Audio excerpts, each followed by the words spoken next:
The murder of Céline Figard, the French schoolgirl whose death so marred the Christmas holidays. We're appealing for help in the desperate search by child protection agents for a 2-year-old. And we hope someone tonight will help identify a man who raped a schoolgirl. That's Crime Watch UK in half an hour.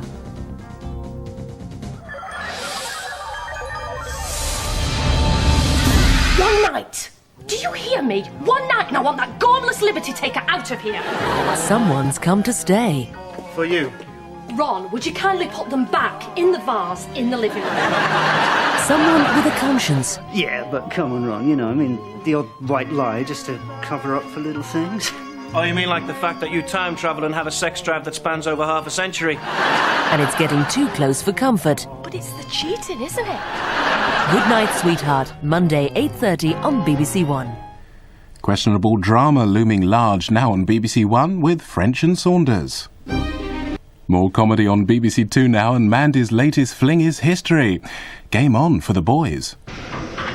Something to sing and dance about this Saturday on BBC One. At 6:05, sensational samba in the Generation Game with Jim Davidson.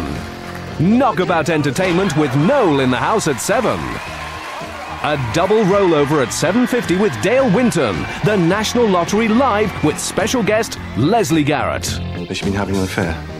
I think you better ask her yourself. Tough talking in Casualty at 8:05. The film premiere at 9:15 stars Christopher Reeve. My wife did not die in that earthquake. I found her. I am not your wife. It's a nightmare in the daylight for Jacqueline Smith. 10:45, there's FA Cup 4th round highlights in Match of the Day, The Road to Wembley.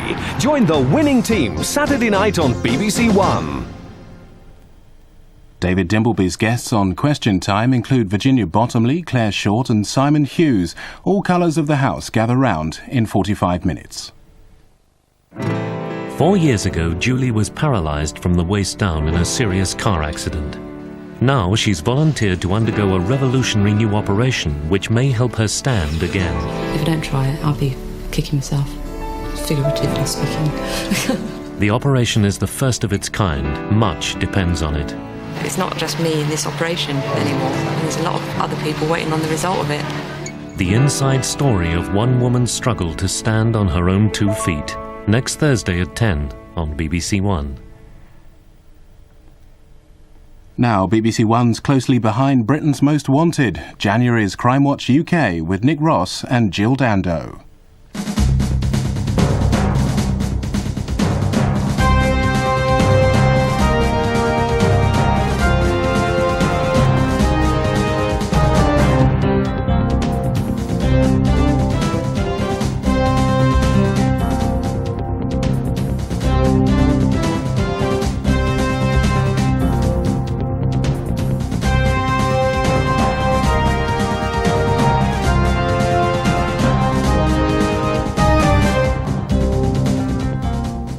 Good evening. We've appealed on cases that made headlines over Christmas, including the death of the French student Céline Figard. There's been a lot of progress since last month's appeals, including the sex attacks in Aberdeen, where as a result of the programme and police inquiries, a man is now awaiting trial. And 9 months ago, no fewer than 40 Crime Watch viewers helped identify an armed robber. 2 weeks ago at Cardiff Crown Court, Brian Martin was convicted and was sentenced to 12 years. First, the murder of Céline Figard. You'll know the outline of the case. It touched the nation, partly because Céline was a visitor to our country, and partly because Christmas is a time when so many people like her were travelling to see friends and family. She travelled with a family friend, a lorry driver, to Folkestone, and then she got a lift to the M4, where she was dropped off at Cheveley service station near Newbury in Berkshire. This was on Tuesday, the 19th of December. But it wasn't until 10 days later that her body was found 90 miles away near a lay-by outside Worcester. Well, with me is Detective Chief Superintendent John McCammont, who's leading the inquiry.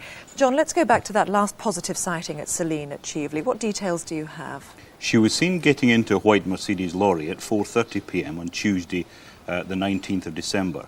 And this lorry was towing a trailer with a Thermo King refrigeration unit. We're quite sure that she got into this lorry. So it's distinctive, and presumably you're appealing to people in the haulage trade, haulage contractors, to come forward if they have trucks like that? Yes, the haulage and transport industry, I'm appealing to them.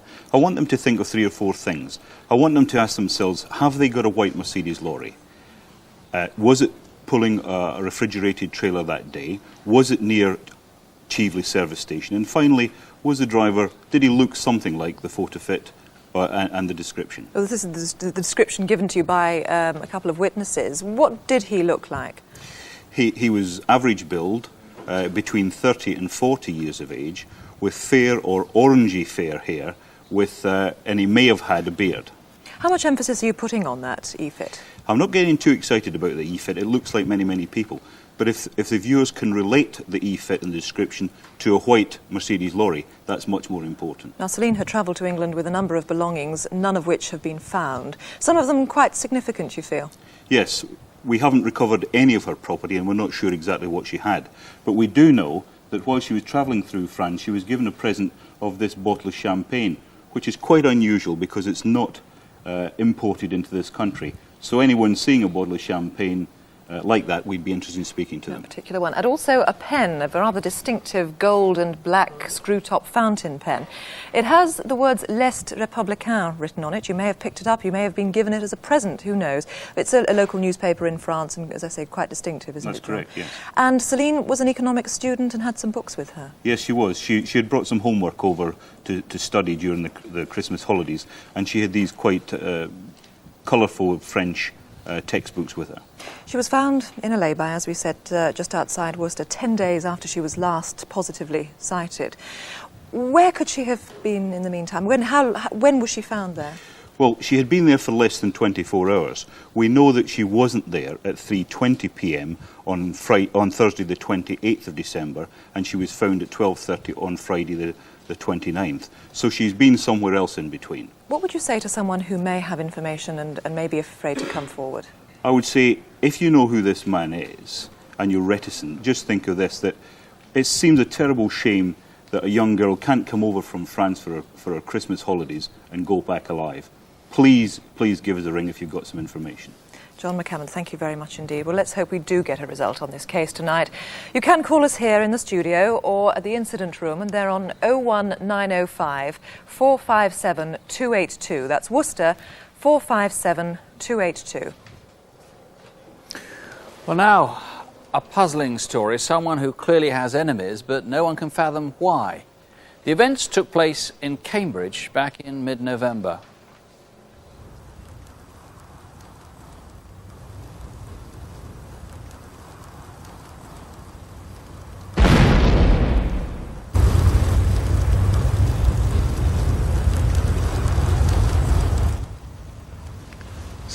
Sam, wake up. What? It's your car. I'm going to ring the fire brigade.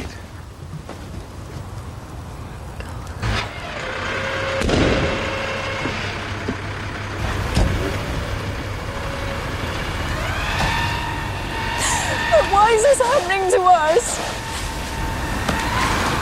Come on. Ian and Sam had been together for about a year. Ian had been born in New Zealand and adopted by a couple in Hong Kong, but had later moved to England. He was a keen bodybuilder and was working as a bouncer. He was planning to set up his own firm of doormen.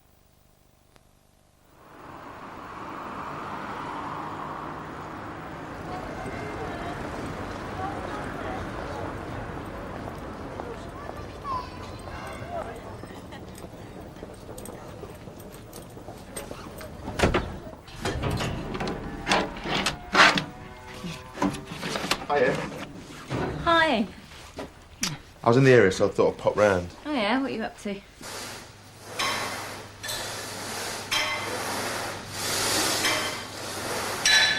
couldn't do us a favour and take us shopping after, could you? It's just we haven't got a car at the moment. Immediately afterwards? And we're finished here, yeah. I know how long your shopping takes. It won't be long.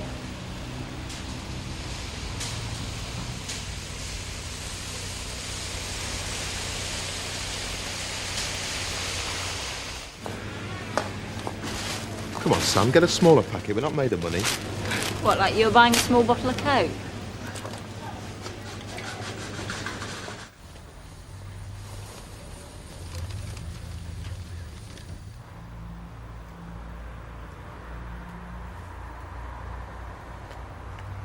I remember seeing this man just hanging around, just waiting.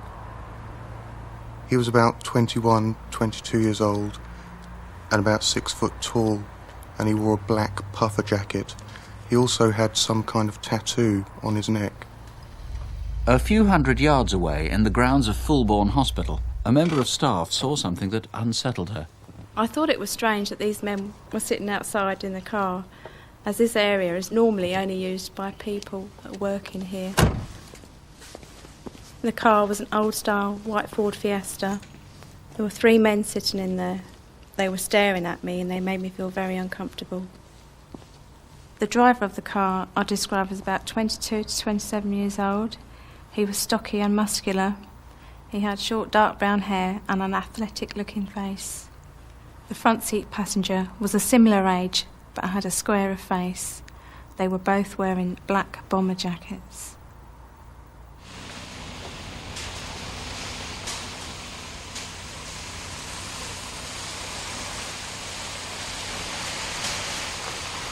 You lot took your time? No, we spent ages queuing.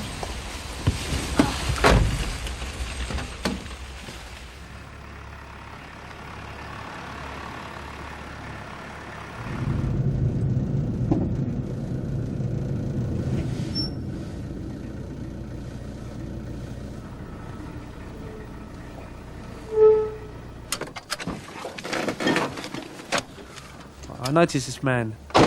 He appeared to be deliberately making himself obvious to us.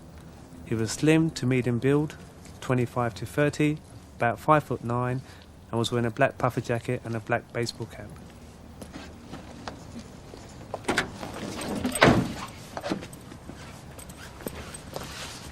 What's he up to?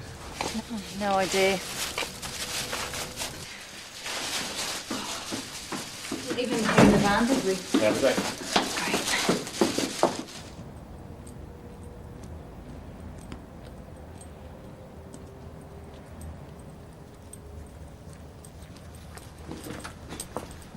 What's the plan, mate? See that bloke? Yeah, why? Nothing. Run across the road onto the wasteland anyway.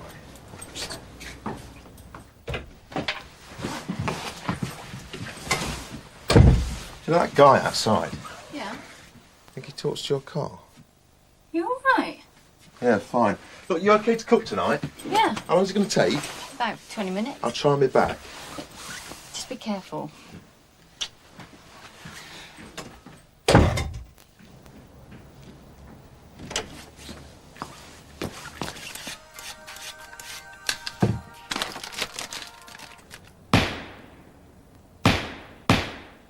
"15 minutes later, a driver was travelling on Airport Way onto Newmarket Road towards the centre of Cambridge.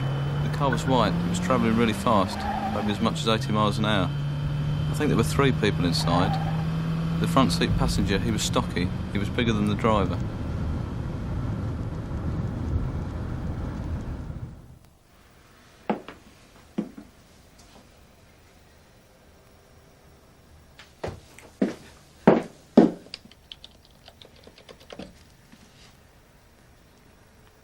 Hi.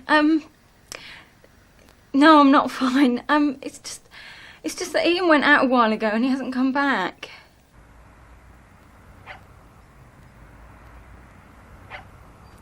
I don't think I'll ever recover from the loss of him. I'll never get over that. Felt that we belonged together. We felt we were destined to be together, and that's why I enjoyed being together so much, because we felt it was really right. And when you lose somebody just like that for no apparent reason, and I feel like part of me is missing. Ian had been shot in the head. Now, David Beck, why? What sort of motives are you looking into in this? We're exploring a number of possible motives, but in particular we need to be asking people to tell us any details about Ian's private life outside the life that we knew he led in the gyms, in the doors, and in the clubs and the bodybuilding. Now, of course, he might have made enemies as a doorman, either because he didn't let someone into a club at some stage or because he was setting up a rival business. We know that Ian was using steroids. We know that one of the effects of steroids is to make people become occasionally suddenly and uncharacteristically aggressive. It may possibly be, as a result of that he may have upset 1 or 2 people, but not enough, I think, for them to have committed murder. So you think that he may have deliberately gone out knowing people waiting for him, knowing that there was like to be a fight. Some other people may have gone to sort something out with him, but not ever intended that someone should have a gun and shoot him. I think it's highly likely that Ian Grant knew who he was going to meet that night. I believe there were several people there. I don't know exactly how many, but a number of people there. Now, it may be that many of those people went there that night not expecting there to be a murder. Now, if those people who are there, or if people who know them, call us, will they face a murder charge if they get in contact with you, or will they not? I mean, that's going to be a critical issue for them. As I said, we don't know why people went there. It's important for us to find out. But I repeat my appeal to anyone who did go there, possibly not expecting a murder to take place. Please examine your conscience and come forward to us. OK, well, if it does help, there is a reward. Calls to this programme come in live to detectives here in the studio, or you can call the Instant Room number. That's on 01480 456 111. That's Huntingdon 456 111. Now, here's Superintendent David Hatcher. Police officers routinely have to deal with street offences, rowdiness, drunks and occasionally street robberies. But it's not often we come across the sort of mindless violence that colleagues found when they were summoned to Marylebone Mainline Station in London some 6 weeks ago. Just after 10 p.m. on Tuesday the 5th of December, two men in their mid or early 20s were hanging around the concourse. A passenger in a pale coat waiting for his train home checked the timetable and was then followed by them into the gents' toilets. Over the next 3 minutes, the passenger was so badly injured that he'll be off work for at least 6 months. Here, the assailants are running away, out of the station and off towards Lisson Grove. Please help to trace them. They must be stopped from doing this thing again. This is the first. He's medium height. He may come from Hornsey or East Ham, because that's where the victim's credit cards were used. The second attacker followed the victim into the toilets. He's medium height and in his 20s. And this, of course, is the phone number. Or you can call officers on 0171 380 1400. That's 0171 380 1400. During last month's programme, no fewer than 122 viewers rang about a series of offences involving drugs and firearms. Now, as a result of that, police went to a houseboat where a man was arrested, and they found guns and ammunition. Then divers recovered a large quantity of money hidden on the hull underneath the barge. Meanwhile, detectives have had a lead on the continent about these two violent men who used guns to rob a new Bond Street jewellers in London. 80 calls have given a strong focus to this inquiry. We hope to have more news next month. You might also have more news then about these two swindlers. After some 50 calls here, police think they've identified the pair. They believe they're now in Florida. In fact, there's a lot still going on as a result of last month's programme. Aladdin's Cave traced the owners of stolen property. Two callers gave the same name for one of these two robbers who attacked a newsagent in North London. And we had 70 calls about the murder of John Eden. Now, he was the builder who disturbed an intruder at his home in Essex. As a result of viewers' help, police now know a great deal about this screwdriver that was left at the scene. And they've lots of names to work through as well. But that's nothing compared to the task facing the detectives tracing a violent gang of burglars on the England-Wales borders. Please take what you want. Please don't hurt us. We took over 200 calls and people are still ringing in to the police. Well, they've now got 30 names to work through, and let's hope for an equally good response tonight. Here's Detective Constable Jackie Hames. Fellow officers in Yorkshire are anxious for us to find these two men. It's believed they've taken out mortgages fraudulently worth over £1 million. Terence Webster is in his 50s, tall and stocky.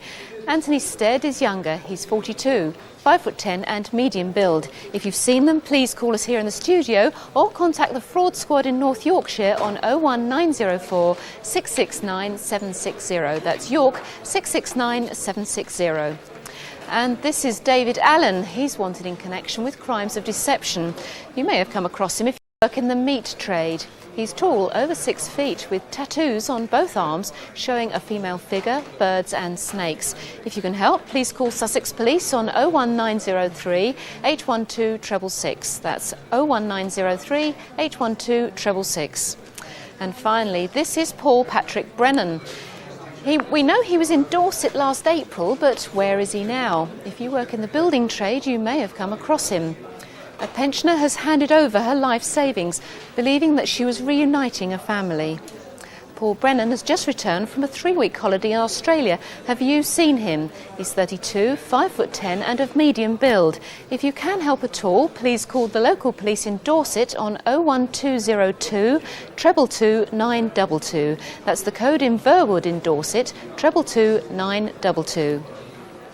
Well, nobody who watches the crime we're reconstructing next can fail to be moved by it, but maybe quite a few people in the Pontefract area of West Yorkshire could help to stop it from happening again. It's premeditated, and it's an attack on a 15-year-old schoolgirl in her own home.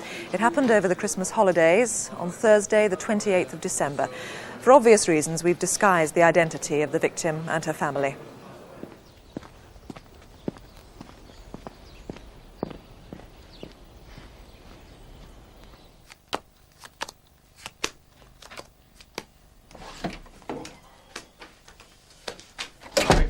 Dad, Lorna's been cheating again. Hey, Lorna! Dad!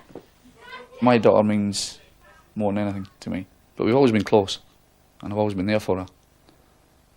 Words don't sort of spring to mind that you can sort of say to people how much you care for your daughter, or someone you love, or someone you care for. It's just there's a good bond there, and I don't think that bond can be broken. And I like to think it will never be broken.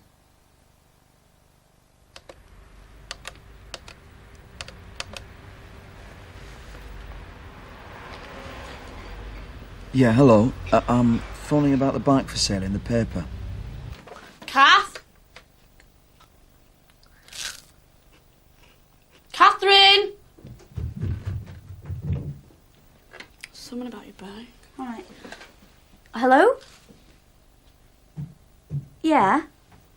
Yeah, what age is it up to? Yeah, it's for my niece. I was going to buy it for her for Christmas, but I've been really busy. Have you grown out of it? Yeah.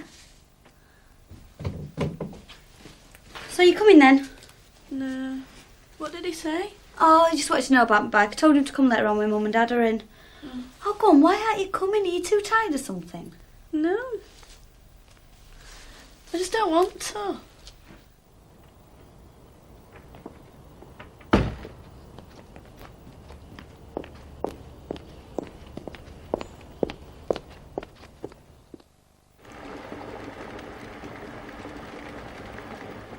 Two and a half hours later, and 100 yards down the street.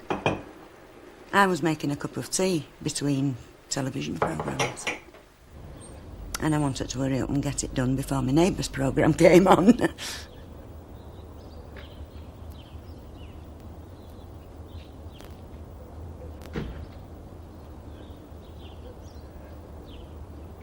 And I just thought it was unusual for someone getting out of a car with a crash helmet. It just didn't seem natural. That's why I was watching him. Still quite cool weather, the wind's coming in from the northwest. You need lessons. I'm getting plenty, thanks. You're still in the first grade. Well, can't wait for me O-levels.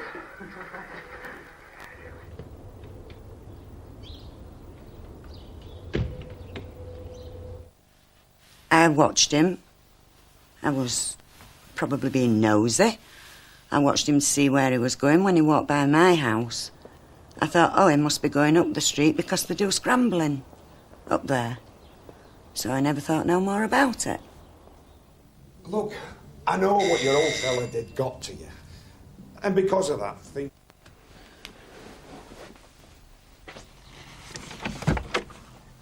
I've come about bike for sale. Well, the thing is, I don't know much about it. You're better coming back. I can't come back later. I'm busy, for the rest of the week. I'll just take a quick look. Is it in shed or something? Yeah, I suppose so. I'll just go get the key if you go around the back. All right.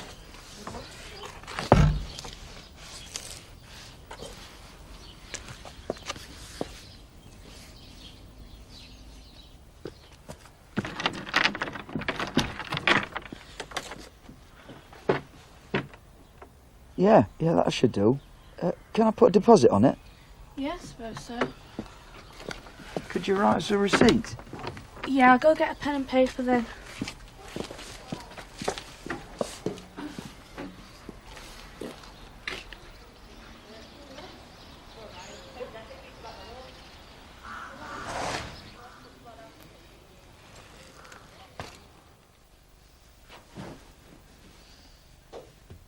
Can I use the toilet? Yeah, it's just behind the back door. Don't scream. With great presence of mind, Lorna persuaded her attacker that her sister was due back any minute, though she knew it wasn't true. Even so, her ordeal lasted a quarter of an hour.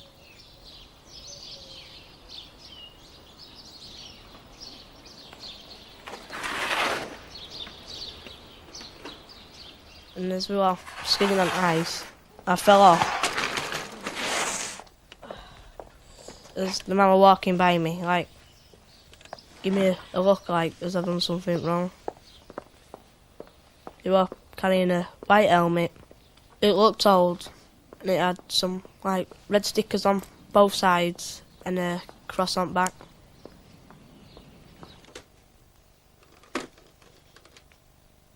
Police! Police! I've been raped! I live at Willow Park. I don't know. What? Lorna? I've never felt hurt, this sort of hurt before. I am a fairly strong-willed type of bloke, fairly strong character. But every day it's just ebbing away, bit by bit. It's biting away. And the longer this goes on, the harder it gets. This man doesn't know the effect he's had on my family.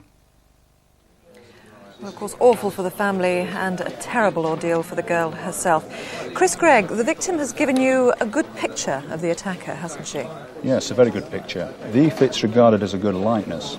He's a white man. He's aged about 28 to 30. He's around 5'7" and is described as being of a chubby build and having a beer belly. And he's got very distinctive long brown hair, which is down onto his shoulders. One of the witnesses mentioned, though, that he looked as though he'd been wearing a crash helmet, and his hair might not normally be quite as flat and untidy looking as what it's shown in the e-fit. Well, of course, the crash helmet is quite significant. The nosy neighbour, who turned out to be a good neighbour, of course, spotted the car, and he got the crash helmet out of that. Tell us a little bit about the car involved. Right, the car is described as being an old-style saloon car. It was dirty, and it's possibly a Vauxhall Cavalier, the old style. So why would he be getting a crash helmet out of the car? Well, the crash helmet, we feel, was part of a disguise that was being used. The two lads who saw the crash helmet, they've given a good description of it, and they've said that it's an old, dirty, white-coloured crash helmet, and it's possibly got some red or orange flashes down the jawline. It's a full-face helmet, and it's possibly got a black cross on the back, very distinctive. Now, you've seen him wearing glasses here, but you think that may be part of the disguise as well? We're fairly sure that the glasses are part of the disguise. The twine used to bind his young victim isn't something you can buy easily in a normal hardware store, is it? No, it's not. It's actually agricultural baling twine, and it's not something that's readily available in DIY shops. But I'm not suggesting that this man is part of the agricultural trade, but it's just something to bear in mind. Now, the man got the number of the schoolgirl from an ad in a local paper. What does that suggest about where he comes from? Well, the circulation for the Yorkshire Free Ads, which the paper that it appeared in, it covers the whole of Yorkshire, it covers North Nottingham and North Derbyshire. We know that the phone call came in at 12:15. The man was on the girl's doorstep at 1:15. So an hour's radius. He could have travelled from anywhere within that hour, virtually within that circulation area. Chris, thank you very much indeed. Do call us here now, or if you prefer to try the incident room in Pontefract, that's also a free number. If you have any information, call 0800 318 001. That's 0800 318 001. Well, I must say, and words of apology, I suppose, that the lines here are jammed at the moment, largely over the Céline Figard inquiry, and please persevere. The lines are going to be open until midnight, but at the moment it's going to be very difficult getting through, frankly. We couldn't have asked for a better response from haulage firms. We've had some really remarkable suggestions. We've had a woman here whose sister has seen the girl. She's sure it's Céline. She's sure it was the driver that she saw him with, and she has a description. Somebody else who thinks she's seen Celine as well with the driver, and a great deal more beside that. Anyway, now we go to the races. This is the Hennessy Gold Cup at Newbury on Saturday, November the 25th. It's a high point in the racing calendar, and 14,000 people went to watch. One of them was this man, who had bought a Trilby hat. Incidentally, it's a rather small size, even though the man is reasonably tall, about 5'10". He's in his early 30s. At 4:15 in the members' car park, a similar man with a hat like this went up behind another racegoer and, without warning, slashed him with a Stanley knife. In fact, the victim had his throat cut. He needed 50 stitches. Now, this is the Trilby hat that was found nearby. Who's the man who bought the hat? Here he is wearing it, and here's our number, 0500 600 600. Alternatively, you can call Thames Valley Police direct, 01635 31000. That's Newbury, 31000. Now a dramatic piece of video. It was taken by security cameras at a jeweller's in Edgware Road in central London. The owner is sitting in the shop, and at the bottom of the frame you can see a member of his staff.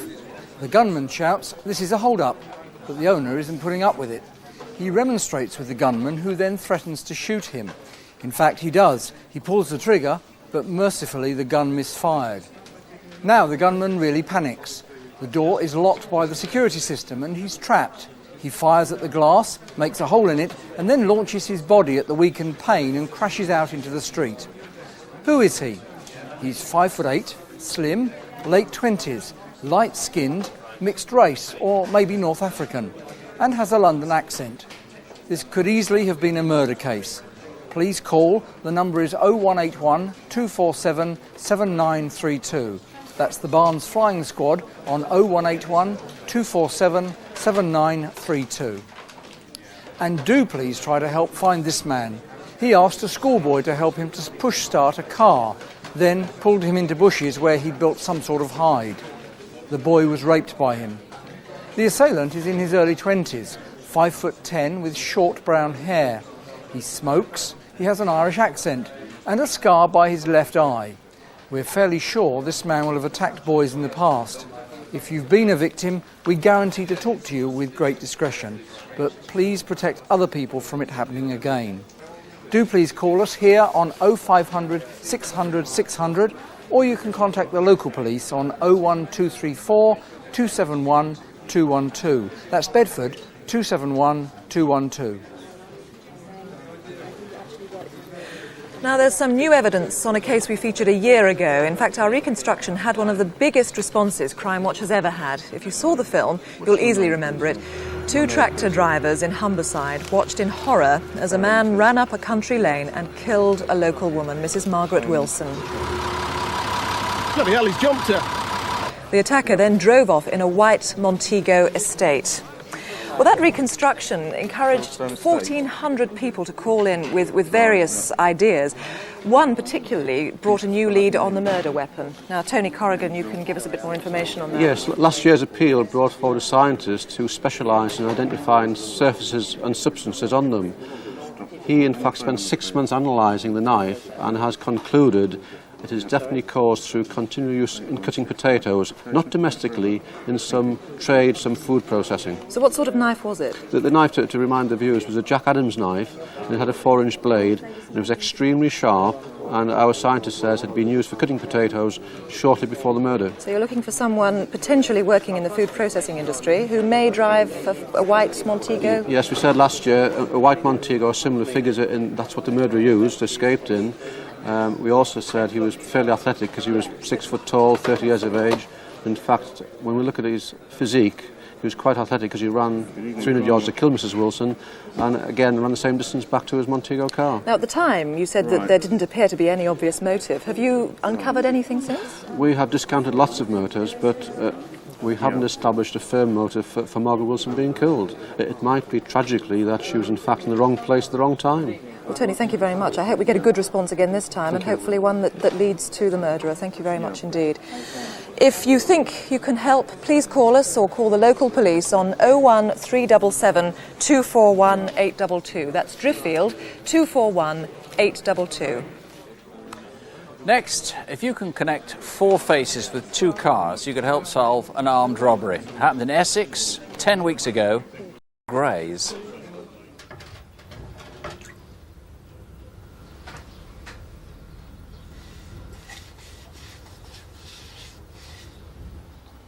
Frank? Frank? Here a minute. What is it? Look, there's a stranger in the camp. Yeah, never seen him before. Maybe I ought to write the number down just in case, eh? Good idea.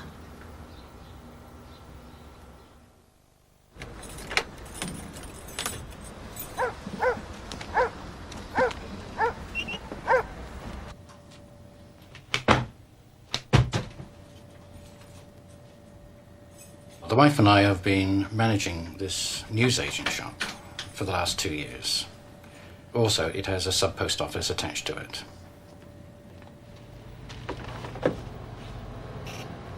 I started at 8 o'clock that day. Usually I start at 3 o'clock till 6 o'clock. But on that particular day I was doing overtime for somebody.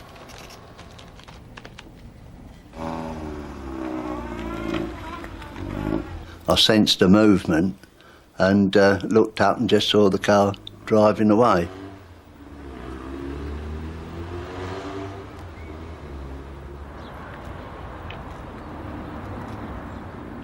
At 8:20, the white Ford was seen just around the corner in Grantham Way, still in the Stifford Plays estate.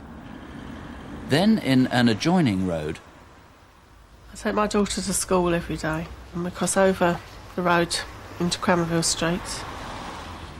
As we did so that morning, there were 2 strange men coming towards me. I thought they looked a bit peculiar, because I see the same people every day, and they just stood out. The first man... He's between 41 and 45 years of age. Very dark eyes, very pale complexion, unhealthy really. The second man, he's between 31 and 36 years of age.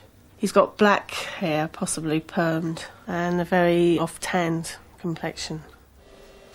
Paper boys turn in this morning? No, one didn't turn in. Oh, that's typical. You got Great and do it? No, Chris is doing that. Oh, thank goodness for that. Cup of tea then? Yes, please. Right. I work with my husband as manageress. I went down to the office to see that everything was okay.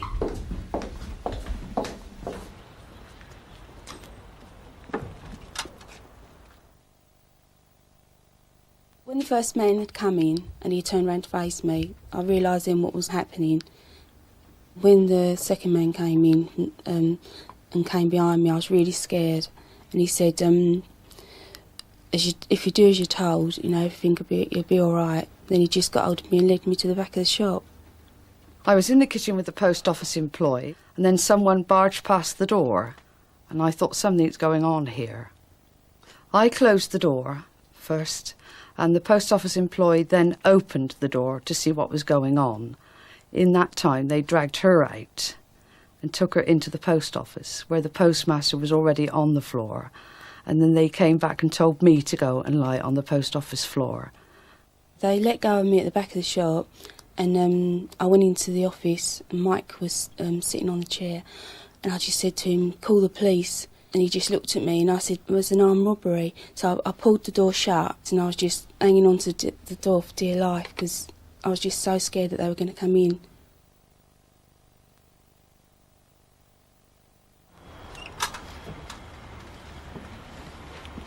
The postmaster and I flew up to the top of the shop to get their car number and the colour and make of their car.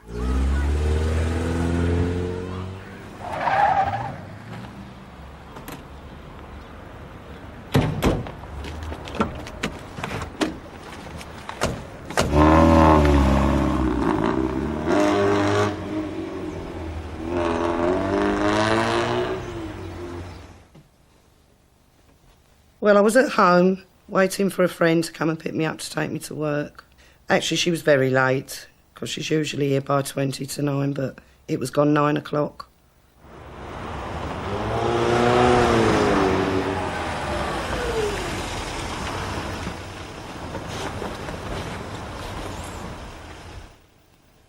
The one I saw the most of was the man in the back of the car.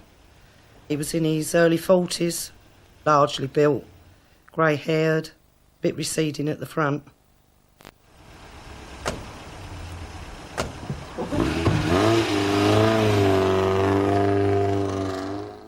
They just don't care about other people's lives. And if I could have got hold of them, I think I would have strangled them.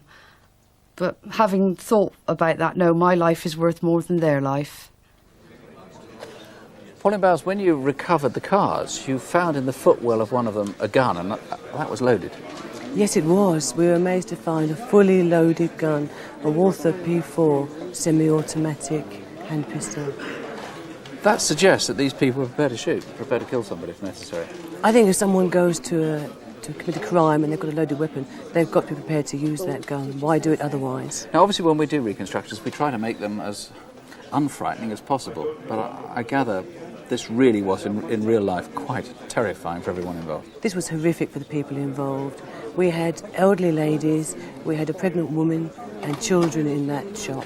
One old lady couldn't lay down on the ground. She was absolutely terrified. Now, to put together a gang like this, I mean, it involves a lot of people. Word must have got out about this. Somebody knows who these people are. These people are about, and there's people who know them. These men are very dangerous. Now, we had good descriptions in the reconstruction of the two men walking down Cramerville Street and of the guy changing out of his clothing in South Ockenden. You've now got a very good description, too, of the man who was seen by the White Orion in Grantham Way. Yes, that's right. We have a description of the white guy who's about 25 to 30 years of age, and he's about 5'11" tall, with dark cropped hair. Now, the getaway car, that is the grey, well, I was not sure if it was green or grey, it's actually a light green, that Escort, I think. You need to know where that was the night before the robbery. The robbery was on the Tuesday the 14th of November. Yes. Yes, I'm anxious to find out where that car was overnight. It was stolen from Dartford during the Monday. I'd like to know where it was from Monday night, the 13th, till the robbery occurred on Tuesday the 14th. What registration number did it have? The registration number that was on the card at the time of the robbery was A121NKM. That's one number incorrect from the right registration number. So some garage or somebody must have made up those plates? Yes, I'd like to hear from anyone who thinks they may have made up that registration plate. OK. Well, there is a group of faces. If you recognise them, please do give us a call straight away if you've made up those plates or if you can help us in any way at all. Ring us here in the studio where detectives and BBC researchers are waiting for your call. If you prefer, you can try the incident room in Grays in Essex, 01245 452 120. That's 01245 452 120. Now here's Detective Constable Jackie Hames. I've two simple appeals. First, you know who this woman is. She paid 2 cheques into banks in the West End of London. Both have been stolen and both were worth several £1,000s. Please call Southall CID on 0181 246 1046. That's 0181 246 1046. And still in London, this woman used stolen credit cards to buy travel tickets. Here she is at City Thameslink, where she bought 2 train tickets to Manchester. 30 minutes later, in the same station, she's tried again. Only this time, staff seized her card. Please call if you know her. The number to ring is 0171 380 1400. That's 0171 380 1400. Well, just briefly to clear up any confusion over the telephone number to ring with any information on the murder of Margaret Wilson, that correct number is 01377 241 882. Now, the phones have been extremely busy. On the Ian Grant murder, we've had a suggestive motive for the murder, which the police are finding very interesting indeed. 3 callers have put forward the same name for the person responsible. The Céline Figard murder, 2 callers have given the same name, fitting the E-fit that we showed. Pontefract rape, name has been suggested for the E-fit, and another caller has rang in suggesting a use for the twine, which police say may help. Now finally, an urgent and extremely heartrending appeal for a little girl. She's aged 2.5. Her name is Daisy Chillingworth. And the Child Protection Team in Sussex are extremely concerned for her safety. Over her short life, she's been taken to hospitals with several injuries, including rat bites. She's profoundly deaf and probably can't speak either. Now, these are her parents. They're both thought to be heroin addicts, possibly living in camps with travellers. He is called John Varnum, and her name is Beth Chillingworth. They were last seen without the child in Wiltshire. Please help find them, but above all, please help find Daisy. Call the local police on 01273 606 744. That's Brighton 606 744.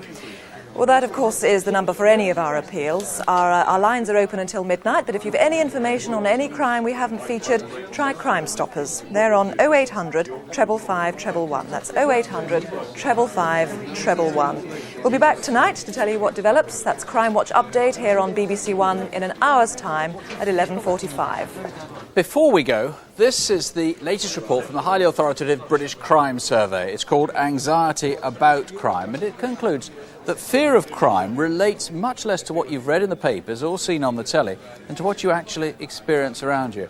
At any rate, I hope you're not unsettled by anything that we've appealed about tonight, just determined to help solve these cases. Don't have nightmares, do sleep well. Good night. Good night.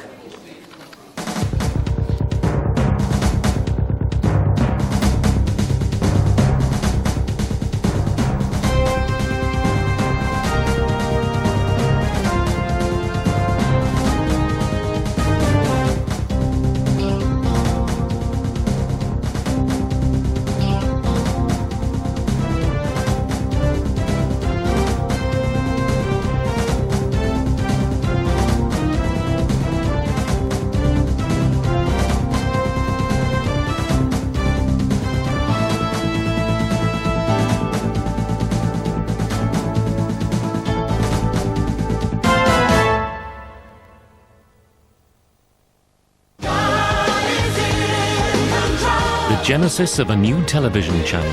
Good morning, Europe, and a special God bless you welcome to the Christian channel. We're playing the music, we're rocking the box, we're doing some great and trendy things. We believe that God has called us and anointed us for this work in media. But is it all good news? This is a very partial view of Christianity. Jesus is here! Everyman examines the Miracle Channel. Sunday, 10:45 on BBC One. I'm telling you for the second time to leave these premises. You are also pointing at me in a rather threatening... throwing me down as... violence won't get you anywhere, Mr. Hilton. Mr. Hilton is throwing me out of the door. Thank you.